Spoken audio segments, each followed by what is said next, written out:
ఈరోజు మా కిచెన్లో మేము చూపించబోతున్న రెసిపీ వచ్చి ఎంతో క్రంచీగా, క్రిస్పీగా, అలాగే ఎంతో టేస్టీగా ఉండే రిబ్బన్ పకోడా ఫ్రెండ్స్. అలాంటి రిబ్బన్ పకోడాని ఈజీగా ఇంట్లోనే ఎలా తయారు చేసుకోవాలో వీడియోలోకి వెళ్ళి చూద్దామా. హాయ్ ఫ్రెండ్స్, నేను మీ దిల్లు. హలో ఫ్రెండ్స్, నేను మీ కరిష్మాని. Welcome to Dillu Karishma's kitchen. మన రిబ్బన్ పకోడాకి కావాల్సిన పదార్థాలు: ఒక 2 కప్పుల వరకు బియ్యం పిండిని తీసుకోవాలి. అలాగే 1 కప్పు వరకు శనగపిండిని తీసుకోవాలి. 3/4 కప్పు వరకు ఇక్కడ వేయించిన శనగపప్పు, పుట్నాల పప్పు అంటారు కదా ఫ్రెండ్స్, ఆ పప్పుని తీసుకోవాలి. అలాగే 1/2 టీ స్పూన్ వరకు కారాన్ని తీసుకోవాలి. ఇక్కడ నేను మా పిల్లలు తినే స్పైసీని బట్టి నేను 1/2 టీ స్పూన్ వరకు మిర్చి పౌడర్ని తీసుకున్నాను ఫ్రెండ్స్. మీరు 1 టీ స్పూన్ వరకు కూడా తీసుకోవచ్చు. అలాగే 1 టీ స్పూన్ వరకు నువ్వులు, 1 టీ స్పూన్ వరకు వాము, 1 టేబుల్ స్పూన్ వరకు దేశీ నెయ్యి, అంటే ఇంట్లో తయారు చేసుకున్న నెయ్యి ఫ్రెండ్స్. మీ దగ్గర నెయ్యి అవైలబుల్లో లేకపోతే నూనెను వేడి చేసి కూడా మీరు తీసుకోవచ్చు. అలాగే ఫ్రెండ్స్, ఇప్పుడు మనం తయారీ విధానాన్ని చూసే ముందు నేను ఈ మెజర్మెంట్స్ అన్నీ నేను దేంతో తీసుకున్నానో మీకు చూపించాలి అనుకుంటున్నాను ఫ్రెండ్స్. నేను నా దగ్గర ఉన్న మెజర్మెంట్ కప్పుతో, ఈ కప్పుతో 2 కప్పుల వరకు బియ్యం పిండిని తీసుకున్నాను. సేమ్ అదే కప్పుతో 1 కప్పు వరకు శనగపిండిని తీసుకున్నాను. మళ్ళీ సేమ్ అదే కప్పుతో 3/4 కప్పు వరకు పుట్నాల పప్పుని తీసుకున్నాను. మీ దగ్గర ఇలాంటి కప్స్ కనుక లేకపోతే మీ ఇంట్లో ఉండే ఏదైనా 1 కప్పు కొలతతో అన్నీ యాజ్ ఇట్ ఈజ్గా కొలిచి తీసుకుంటే మీరు కూడా చక్కగా చేయగలరు. ఇప్పుడు తయారీ విధానాన్ని చూద్దాం.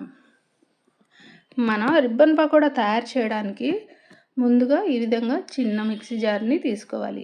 మిక్సీ జార్ని తీసుకొని మనం ముందుగా తీసుకున్న పుట్నాల పప్పు ఉంది కదా, అంటే వేయించిన శనగపప్పు, ఆ శనగపప్పు మొత్తాన్ని ఇందులోకి తీసుకొని ఫైన్గా, ఎక్దమ్ ఫైన్గా గ్రైండ్ చేసి తీసుకోవాలి.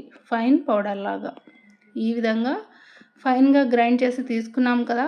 ఇప్పుడు దీన్ని స్ట్రెయిన్ చేసి తీసుకుందాం. ఇప్పుడు ఒక పెద్ద మిక్సింగ్ బౌల్ని, అలాగే స్ట్రెయినర్ని తీసుకుని ఈ విధంగా మనం గ్రైండ్ చేసుకున్న పుట్నాల పప్పు పొడి మొత్తాన్ని గ్రైండ్ చేసి అంటే స్ట్రెయిన్ చేసి తీసుకుందాం. ఈ విధంగా మొత్తం జల్లెడలోకి వేసుకుని ఒకసారి శుభ్రంగా జల్లించి తీసుకోవాలి. ఇలా మనం బాగా ఫైన్గా గ్రైండ్ చేసినప్పటికీ కూడా ఇందులో ఎక్కడైనా పలుకులు లాంటివి ఉంటాయి కాబట్టి ఈ విధంగా చక్కగా స్ట్రెయిన్ చేసి తీసుకోవాలి. ఇలా స్ట్రెయిన్ చేసి తీసుకున్న తర్వాత ఇప్పుడు ఇందులోకి మనం ముందుగా తీసుకున్న బియ్యం పిండి ఉంది కదా ఫ్రెండ్స్, బియ్యం పిండిని ఇందులోకి యాడ్ చేసుకోవాలి. 2 కప్పుల బియ్యం పిండి. నేను ముందుగానే బియ్యం పిండిని, శనగపిండిని అన్నీ శుభ్రంగా జల్లించి పెట్టుకున్నాను ఫ్రెండ్స్. మీరు చేసేటప్పుడైనా జల్లించి తీసుకోవచ్చు. ఈ విధంగా మనం తీసుకున్న 3 రకాల పిండిలను కూడా యాడ్ చేసుకున్నాక 4 కప్పుల వరకు పిండి వచ్చింది ఫ్రెండ్స్. అంటే 1/2 కేజీ వరకు పిండిని మనం ఇక్కడ తీసుకుని చేసుకుంటున్నాం. ఇప్పుడు ఇందులో రుచికి తగ్గట్లుగా ఉప్పుని యాడ్ చేసుకోవాలి. అలాగే ముందుగా మనం తీసుకున్న నెయ్యి ఉంది కదా, ఆ నెయ్యిని కూడా ఇందులో యాడ్ చేసుకోవాలి. టేబుల్ స్పూన్ నెయ్యిని. క్వాంటిటీస్ నేను రిపీటెడ్గా ఎందుకు చెప్తున్నానంటే బిగినర్స్ ఈజీగా చేసుకోవడం కోసం. ఈ విధంగా కొద్దిగా ఉప్పుని యాడ్ చేసుకున్న తర్వాత నెయ్యిని కూడా యాడ్ చేసుకున్నాం కదా, ఇందులో కొద్దిగా పసుపుని, అలాగే ముందుగా మనం తీసుకున్న కారాన్ని కూడా యాడ్ చేసుకోవాలి. యాడ్ చేసుకున్నాక మనం తీసుకున్న టీ స్పూన్ వాముని ఈ విధంగా బాగా క్రష్ చేసి వేయాలి. ఇలా క్రష్ చేయడం వలన వాములో ఉండే ఫ్లేవర్ అంతా పిండిలో చక్కగా పట్టి మంచి రుచిగా కుదురుతాయి మనం చేసే ఈ రిబ్బన్ పకోడా అనేది. ఈ విధంగా వేసుకున్నాక నువ్వులను కూడా యాడ్ చేసుకోవాలి. ఇక్కడ నువ్వుల క్వాంటిటీ, వాము క్వాంటిటీ కూడా మీరు పెంచి చేసుకోవచ్చు. అప్పుడు కూడా చక్కటి రుచితో కుదురుతాయి ఫ్రెండ్స్. ఇక్కడ నేను తక్కువ క్వాంటిటీలో ప్రిపేర్ చేసినాను కాబట్టి టీ స్పూన్ మాత్రమే తీసుకున్నాను. ఈ విధంగా నెయ్యి మొత్తం పిండిలో బాగా కలిసేలాగా కలుపుకోవాలి. మనం తీసుకున్న ఉప్పు, కారాలు అన్నీ కూడా పిండిలో బాగా కలిసేలాగా ఈ విధంగా పొడి పిండిలో కలుపుకున్నాక మాత్రమే వాటర్ వేసి కలుపుకోవాలి. ఇలా కలుపుకున్నాక ఒక్కసారి ఈ పొడి పిండిలోనే మనం ఉప్పుని చెక్ చేసుకోవాలి ఫ్రెండ్స్. ఆ తర్వాత మాత్రమే నీళ్ళని యాడ్ చేసుకోవాలి. ఉప్పుని చెక్ చేసుకొని తగ్గినట్లు మీకు ఏమైనా అనిపిస్తే మళ్ళీ కొద్దిగా యాడ్ చేసుకుని కలుపుకోవాలి. ఈ విధంగా మనం యాడ్ చేసుకుని మొత్తం అన్నీ కలుపుకున్న తర్వాత ఒక్కసారి చేత్తో ఈ విధంగా ముద్దలాగా చేసి చూడాలి. ఇలా నేను ఇప్పుడు వీడియోలో చూపించినట్టు ముద్ద కట్టినట్టు వస్తే పర్లేదు ఫ్రెండ్స్. లేదంటే మరికొద్దిగా నెయ్యిని కానీ నూనెని కానీ యాడ్ చేసి ఈ విధంగా ముద్ద అయ్యాక మాత్రమే వాటర్ వేసి కలుపుకోవాలి. ఇప్పుడు నేను ఇక్కడ చల్లటి నీళ్ళనే యాడ్ చేసి కలుపుకుంటున్నాను ఫ్రెండ్స్, వేడి నీళ్ళు అయితే కాదు ఫ్రెండ్స్. ఈ విధంగా కొన్ని నీళ్ళను యాడ్ చేసుకుంటూ మొత్తం పిండి అనేది సెమీ సాఫ్ట్గా వచ్చేలాగా కలుపుకోవాలి. మరీ సాఫ్ట్గా అయితే అక్కర్లేదు ఫ్రెండ్స్, అలా అని మరీ గట్టిగా కూడా ఉండొద్దు. సెమీ సాఫ్ట్గా ఉండేలాగా కలుపుకోవాలి. బాగా చక్కగా వాటర్ అంతా మొత్తం ఒకేసారి యాడ్ చేయకూడదు. కొన్ని నీళ్ళని యాడ్ చేసుకుంటూనే బాగా పిండిలో లంప్స్ అనేవి ఏమీ లేకుండా పిండి మొత్తం బాగా కలిసేలాగా కలుపుకోవాలి. చేత్తో కలుపుకుంటేనే బాగా కలుస్తుంది కాబట్టి నేను చేత్తో కలుపుకుంటున్నాను ఫ్రెండ్స్. ఈ విధంగా కలుపుకున్నాక చూస్తున్నారు కదా పిండి కన్సిస్టెన్సీ అనేది ఏ విధంగా ఉందో. మనం ఇలా వేలు పెట్టి ట్యాప్ చేసేటప్పుడు ఈ విధంగా పిండి లోపలికి వెళ్ళేలాగా ఉండాలి. మీకు అర్థం అవ్వడం కోసం ఈ విధంగా క్లారిటీగా చెప్తున్నాను. ఇలా సెమీ సాఫ్ట్గా కలుపుకున్నాక మనం దీన్ని ఎక్కువసేపు నానబెట్టాలి అని ఏమీ లేదు ఫ్రెండ్స్. జస్ట్ ఒక్క 5 నిమిషాలు పక్కన పెట్టుకున్నాక ప్రిపేర్ చేసుకుంటే సరిపోతుంది. ఒక 5 నిమిషాల తర్వాత చూస్తున్నారు కదా, ఒక్క 5 నిమిషాలు పక్కన పెట్టాక మన పిండి అనేది ఇప్పుడు మనం ఒక జంతికల మేకర్ అనేది ఉంటుంది కదా, ఆ మేకర్లో ఆయిల్ని గ్రీస్ చేసి తీసుకుందాం. ఈ విధంగా రిబ్బన్ పకోడా మేకర్ కూడా ఉంటుంది కదా, అంటే జిబ్బి అంటారు కదా ఫ్రెండ్స్, దాన్ని తీసుకుని రిబ్బన్ పకోడా జిబ్బిని ఈ విధంగా కొద్దిగా ఆయిల్ని గ్రీస్ చేసి తీసుకోవాలి. ఆయిల్ బ్రష్తో మొత్తం ఆ మేకర్లో నెక్స్ట్ ఆ జిబ్బికి కూడా ఆయిల్ని గ్రీస్ చేయాలి. మనం చేసే రిబ్బన్ పకోడా అనేది మంచిగా రావడం కోసం ఈ విధంగా ఆయిల్ని గ్రీస్ చేసుకుంటే బాగా వస్తుంది ఫ్రెండ్స్. ఇలా అందులో గ్రీస్ చేసుకున్నాక ఇప్పుడు జిబ్బికి కూడా కొద్దిగా ఆయిల్ని ఈ విధంగా అప్లై చేసుకుందాం. ఇలా అప్లై చేసుకున్న తర్వాత దీన్ని దానికి పెట్టి ఫిట్ చేసుకోవాలి. ఈ మేకర్కి పెట్టి ఈ విధంగా థ్రెడ్స్ టైట్ చేసుకుని పెట్టుకుని చూస్తున్నారు కదా వీడియోలో చూపిస్తున్న విధంగా పెట్టుకున్నాక అందులో అంటే ఆ మేకర్లో పట్టేంత పిండిని ఫిల్ చేసుకోవాలి. సిలిండర్ షేప్లో చేసుకుని ఇందులోకి ఫిల్ చేసుకుని థ్రెడ్స్ టైట్ చేసుకోవాలి. చూస్తున్నారు కదా వీడియోలో చూపిస్తున్నట్టుగా పెట్టుకోవాలి. పిండి అనేది ఏ విధంగా ఉందో చూస్తున్నారు కదా, ఆ విధంగా ఉన్నట్టు మీరు కలుపుకుంటేనే చక్కగా వస్తాయి మన రిబ్బన్ పకోడాస్ అనేవి. ఇలా టైట్ చేసుకున్నాక ఒక్కసారి మీకు ఈ ప్లేట్లోనే నేను వేసి చూపిస్తాను ఫ్రెండ్స్, రిబ్బన్ అనేది ఎలా వస్తుందో. చూస్తున్నారు కదా రిబ్బన్ పకోడా అనేది ఏ విధంగా వస్తుందో. ఇలా చెక్ చేసుకున్నాకనే మనం ఆయిల్లో వేసుకోవాలి. ఎందుకంటే మనం కలిపే విధానాన్ని బట్టే ఇది కరెక్ట్గా రావడం అనేది ఉంటుంది ఫ్రెండ్స్. యాజ్ ఇట్ ఈజ్గా నేను చూపించిన కొలతల్ని వాటర్ని కూడా చక్కగా వేసుకొని కలుపుకున్నాకే ప్రిపేర్ చేసుకోవాలి.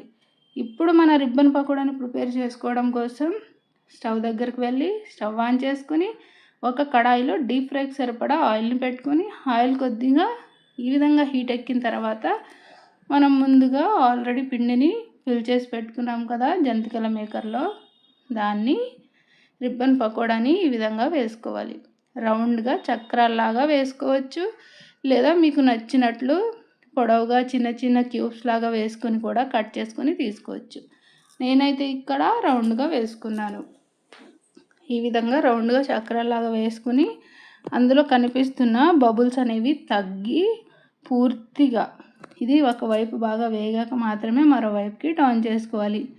ఈ విధంగా చూస్తున్నారు కదా బబుల్స్ తగ్గాయి కదా, ఒకవైపు వేగింది కదా, వేగాక ఇప్పుడు రెండో వైపుకి టర్న్ చేసుకుని ఇప్పుడు ఇటువైపు కూడా చక్కగా వేగేలాగా వేయించుకోవాలి మీడియం ఫ్లేమ్లో పెట్టుకుని. అప్పుడే మన రిబ్బన్ పకోడా అనేది మంచి క్రిస్పీగా మంచి గోల్డెన్ కలర్లో వేగుతుంది.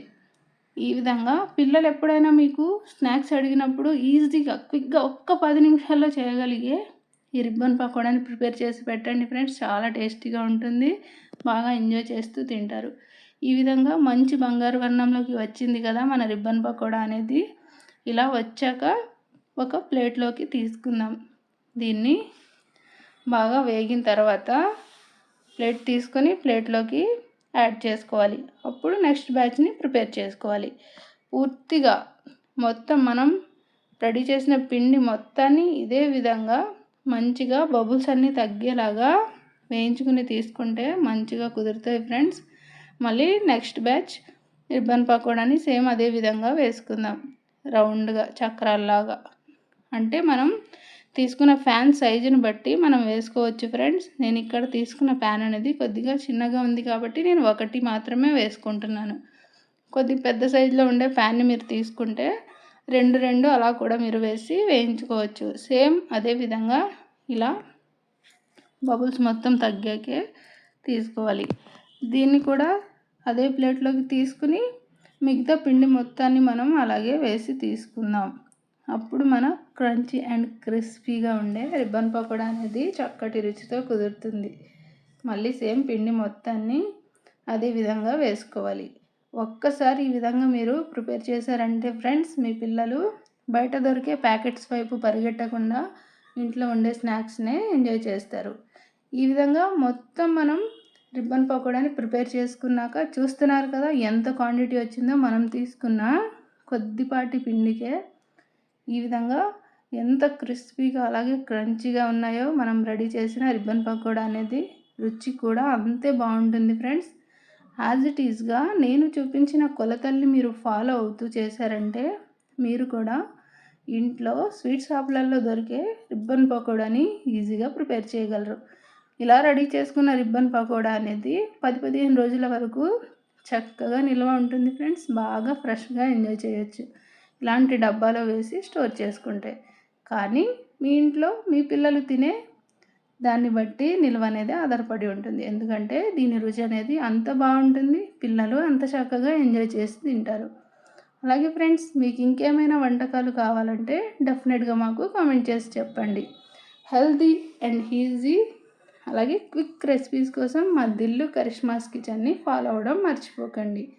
అలాగే మా వీడియోస్ మీకు నచ్చినట్లయితే మా ఛానల్ని సబ్స్క్రైబ్ చేయండి, మా వీడియోస్ని లైక్ చేయండి, మీ ఫ్రెండ్స్ అండ్ ఫ్యామిలీకి తప్పకుండా షేర్ చేయండి. మరిన్ని మంచి వీడియోలతో మళ్ళీ మనం ఎప్పుడు కలుస్తూనే ఉందాం ఫ్రెండ్స్.